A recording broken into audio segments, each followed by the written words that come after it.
Good evening. It's May 16th, 2015. We are your hosts, Alexis Garcia, Katarina and Chiriani, and Karis, Bongiorno. For those of you who missed last night's game, we are here to review what went wrong for the USSR as the USA took the championship in the World Cup. Kat, how are you doing? My bird died last night. Alright, let's jump right into the game. The USSR didn't know what they were getting into after losing some key players last year, which caused an obvious division in the team. Oh, Karis, I know. At this point, the USSR is practically separated into two, the more experienced players and the newcomers. I know. Well, Coach Stalin may be the one to blame for the tension within the team. He only seemed to favor the opinion of his starters and wasn't open to any change.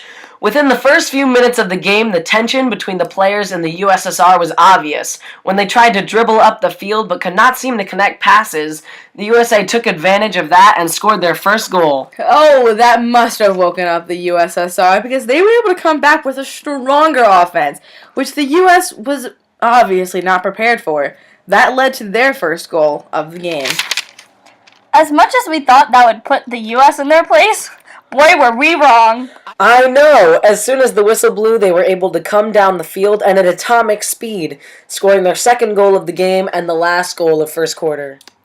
Well, what a first quarter that was. At the start of the second quarter, the USSR's team mascot, Mr. Mao, seemed to be trying to gain a bigger fan base for the Soviets by handing out free USSR merchandise to the crowd. Mr. Mao had started a chant that seems to be spreading faster than communism in China. Wait, I don't get it. Well, someone didn't pass Global 10. Touchy subject. Guess you didn't have Karis time. Back into the game after their tough first quarter. The USA starting forward took the ball up the line and tried to advance by doing a step over, hoping to get past the defender.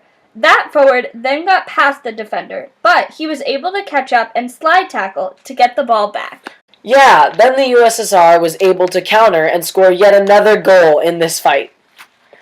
But at the end of the quarter, the Soviets tried to run a play that was very predictable. They lost the ball and it went out of bounds, giving the USA a throw-in. It seems that the USA picked up on what the USSR was trying to do. The US knew how to pass well and almost copy the play of the USSR, which allowed them to score another goal. Karis, did you see the Cuban fans streaking across the field during quarter three? Yeah, wasn't that the Soviet flag painted across his body? Yeah, it was. The Soviets reserved front row tickets for Cuban fans during halftime. Oh, lucky them.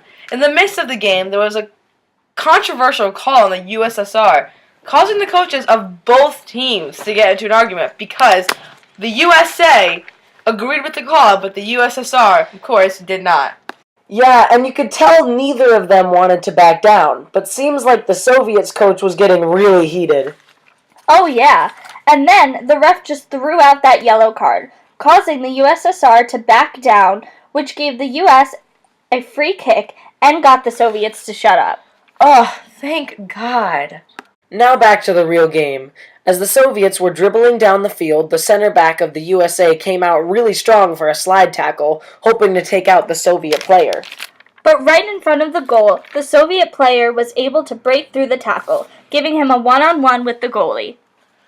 And that easy goal ends the third quarter. Now the Soviets are ahead. Well, that didn't last very long because during quarter four, the Soviets practically began to break down, which allowed the U.S. to score 2 more goals, putting them in the lead. Haha, and Germany's new favorite team. Those goals obviously got to the heads of the Soviets as they could no longer connect passes, and their touch was clearly off. Yeah, the last couple minutes of the game was pretty much dominated by the U.S. Yeah, can you say defeated? Contrary to the loss, the Soviets seemed more united at the end of the game. But, overall, what a great win for the U.S. Oh yeah, absolutely. That's all the time we have for tonight. I'm Katarina Chiriani. I'm Alexis Garcia. And I'm Karis Bongiorno. Good night, everyone. USA! USA!